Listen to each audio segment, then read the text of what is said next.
au nom du coprésident du dialogue Guinée-Union européenne au titre de l'article 8 de l'accord de Cotonou, qui stipule que régulièrement les parties engagés dans cet accord doivent se retrouver et examiner ensemble leur coopération.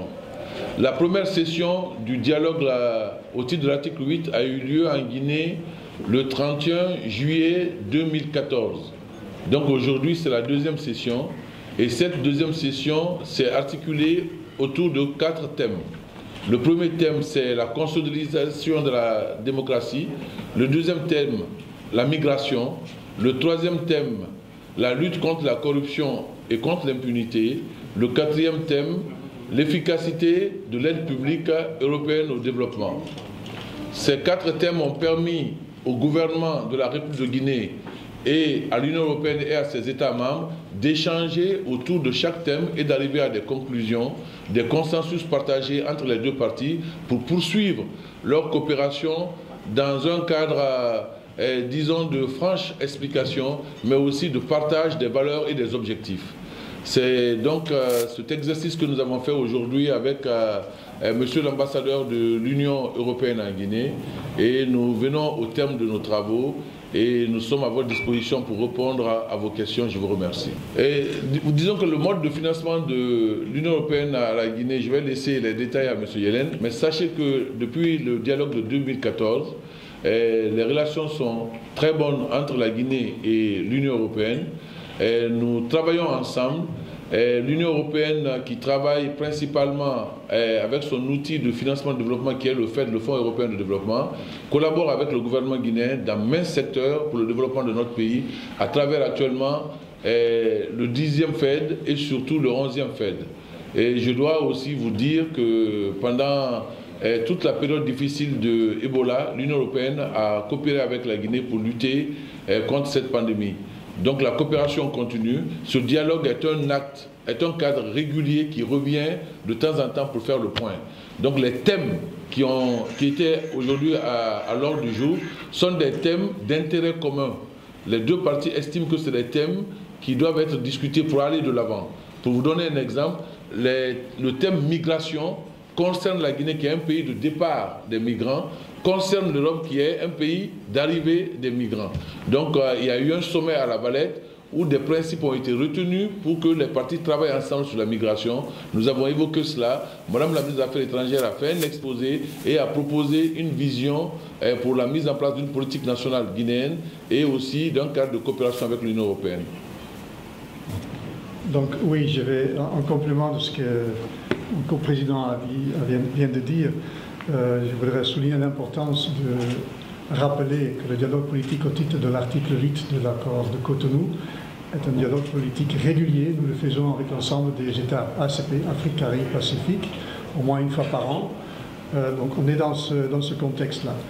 Même si en Guinée, on est en réalité en dialogue politique ou en dialogue sur les politiques presque tous les jours avec le gouvernement, il y a aussi des thèmes qui méritent d'être discutés entre le gouvernement de la Guinée et l'Union européenne et ses États membres ici représentés en Guinée. Nous avons un long partenariat avec la Guinée, avec son adhésion en 1975.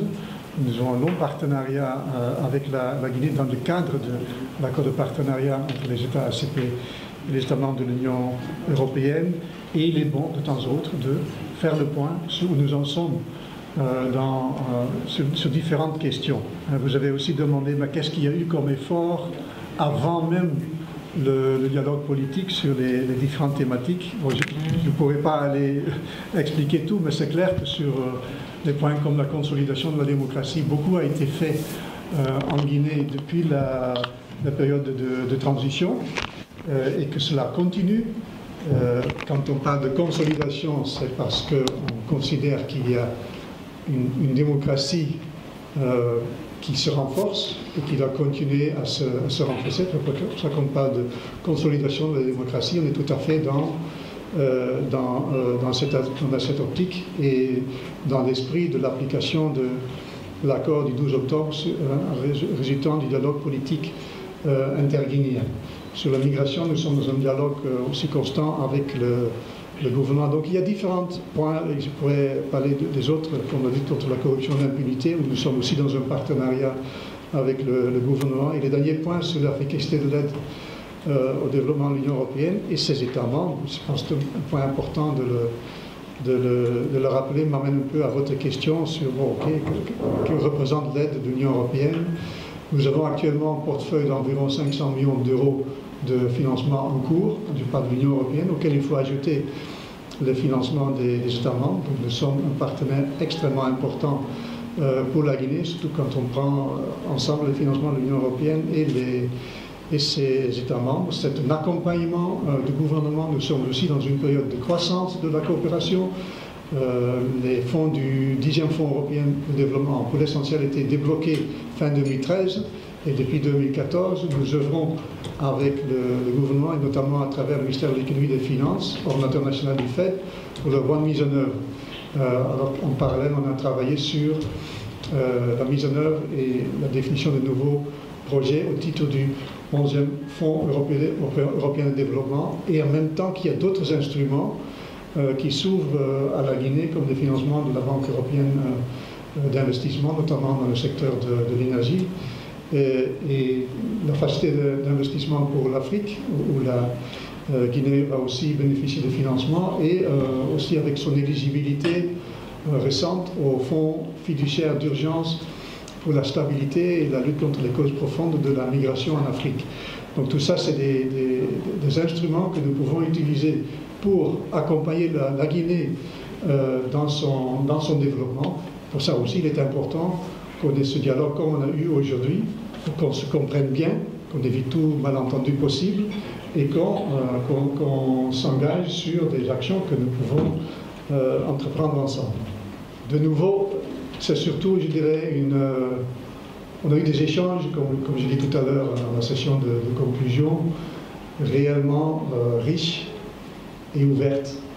Donc ça sert surtout à bien se comprendre, connaître un peu les préoccupations et les intérêts des deux côtés, pour tracer ensemble la voie à suivre pour le temps à venir. Nous avons aussi d'autres instances de concertation, comme j'ai dit, compris entre le gouvernement et l'ensemble de ses partenaires, mais il est aussi important que nous puissions avoir un tel dialogue spécifique, comme je disais, l'Union européenne, ses États membres, nous sommes un partenaire de longue date de la Guinée, et le dialogue politique, c'est une des trois composantes de l'accord de Cotonou, les aspects politiques, les aspects de coopération au développement, les aspects économiques et commerciaux. Donc l'Union européenne aussi a inscrit dans son traité, le traité sur l'Union européenne. D'ailleurs, vous savez que nous avons fêté samedi les 60 ans de l'Union européenne, avec l'expérience que nous avons eue, je dirais, pendant ces derniers millénaires. Les pères fondateurs de l'Union européenne ont pris la décision en 1957 de mettre fin au conflit, mettre fin aux guerres, en se mettant ensemble, en commençant à travailler ensemble. Et c'est telle expérience que nous essayons aussi de partager avec les pays tiers. Parce qu'avec la création de l'Union européenne, le groupe de 6 qui a commencé en 1957, on a pu mettre fin aux guerres. Moi, je suis né en 1956. Depuis lors, je bénéficie de la paix dans mon pays. Je viens des Pays-Bas. J'ai grandi dans une période entièrement sans guerre. Il n'y a aucune guerre entre les États membres de l'Union européenne depuis lors.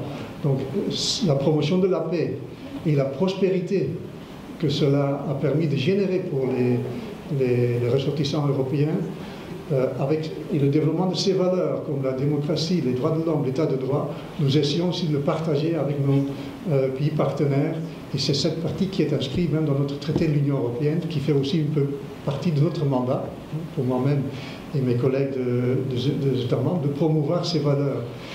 D'où l'importance, si vous avez bien regardé les thématiques qui ont été mentionnées, consolidation de la démocratie, migration, lutte contre la corruption, l'impunité, efficacité de l'aide, ça entre bien dans le cadre d'un bon partenariat entre l'Union européenne et la Guinée pour promouvoir nos valeurs communes en réalité, puisque nous sommes tous signataires de l'accord de partenariat entre les États ACP et l'Union européenne. Nous sommes tous signataires de cet accord qui a des valeurs communes que nous essayons de promouvoir ensemble. Merci. Bonsoir. Vous savez, la Guinée est un partenaire de l'Union européenne, et quand vous avez un partenaire que vous définissez ensemble, comment entretenir ce partenariat, ce n'est pas seulement à travers des projets opérationnels que vous voyez ici et là sur le territoire national, c'est aussi un exercice d'évaluation de la coopération elle-même et de compréhension mutuelle, de comprendre le positionnement de chacun des partenaires sur les problèmes en partage, mais aussi sur l'évolution générale des questions de paix, de sécurité et de développement dans le monde. L'Union européenne est non seulement notre partenaire en Guinée, mais aussi aujourd'hui en Afrique. Il y a un grand élan de coopération Union européenne, Union africaine. Dans ce cadre-là aussi, la Guinée, qui assure actuellement la présidence de l'Union africaine, a tout intérêt à continuer à contribuer à l'amélioration des relations entre les pays africains et les pays européens. Mais j'insiste, ce cadre de dialogue-là est un cadre normal. C'est la preuve de la normalité des relations entre l'Union européenne et la Guinée. Si vous n'êtes pas dans des relations normales, vous ne vous retrouvez pas ordinairement pour échanger sur des questions de travail pour avancer ensemble. Donc ce qu'il faut saluer surtout, c'est depuis les années 2005-2006 je crois, c'est le retour à la normalité des relations de partenariat entre l'Union européenne et la République de Guinée. En réalité, nous sommes dans un dialogue politique permanent avec le gouvernement. On a ce grand avantage en Guinée de l'accessibilité des membres du gouvernement et de leur ministère. Ça nous facilite énormément le travail de pouvoir parler franchement et directement avec nos partenaires. Donc ça ne commence pas aujourd'hui.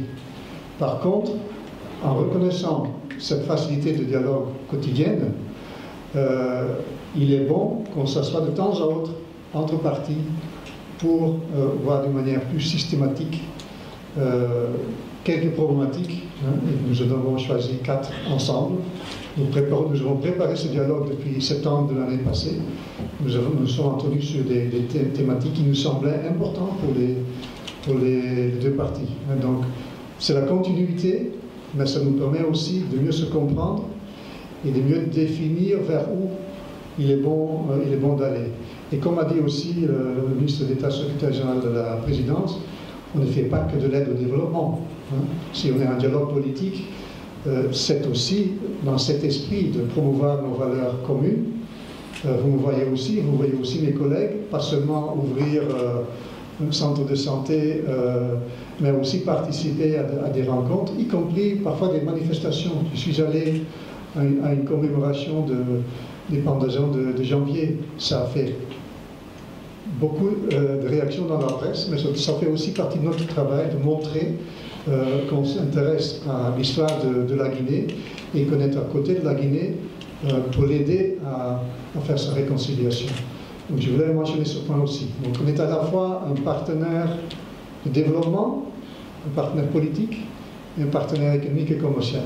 Je pense que nos intérêts communs, si on parle d'intérêts, c'est pas compliqué. Plus l'Afrique se développe, mieux c'est pour l'Afrique et pour l'Europe. Vous savez, en fait, en dehors du financement du développement, il y a ce qu'on appelle le partenariat obligé aujourd'hui entre les nations. Et tout ce qui se passe en Europe a un impact chez nous. Tout ce qui se passe chez nous a un impact en Europe. Nous avons des questions communes comme la migration. Parce que le gouvernement, comme le président de la République le répète souvent, si les chefs d'État africains et les gouvernements africains ne prennent pas en charge la problématique démographique de la jeunesse, ça sera vraiment une bombe pour tous les pays africains. Pour juguler cela, il faut orienter des nouveaux types de projets spécifiquement sur la formation, l'insertion et l'emploi des jeunes sur place. Plus les jeunes auront les moyens de s'épanouir sur place, moins ils iront tenter l'aventure dans des conditions difficiles que vous connaissez ailleurs. Donc pour cela aussi, pour faire cette politique, nous Guinéens, on a besoin de travailler avec les Européens, eux ils ont besoin de travailler avec nous pour définir des stratégies communes, tenir compte aussi de la sensibilité et des valeurs que nous partageons ensemble. Et pour gérer tous ces problèmes-là de façon humaine, de façon bien sûr légale, mais aussi en comprenant la position de chaque parti.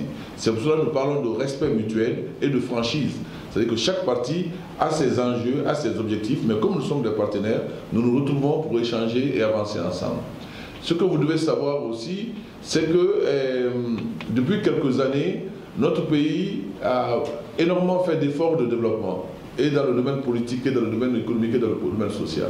Pour cela, nous avons besoin que nos partenaires nous suivent, nous comprennent, mais pour cela, il faut dialoguer. Nous aussi, nous devons tenir compte des enjeux qui sont en Europe aujourd'hui, avec le vieillissement de la population, la difficulté économique qui fait que les pays européens ne peuvent plus fonctionner de la même manière que dans les années 70. C'est dans ces dialogues formels, c'est dans ces échanges que les gouvernements se donnent les moyens d'agir ensemble en conformité avec les engagements que nous avons signés. Et l'engagement qui lie l'Union européenne à la Guinée, c'est l'accord de Cotonou. Merci beaucoup, monsieur le président. Merci au membre de la presse. Merci. Merci. Président, félicitations. Tu descends, oui. Ah bon. Merci beaucoup. Oui. Tu descends? Non. Une seconde. Téléphone.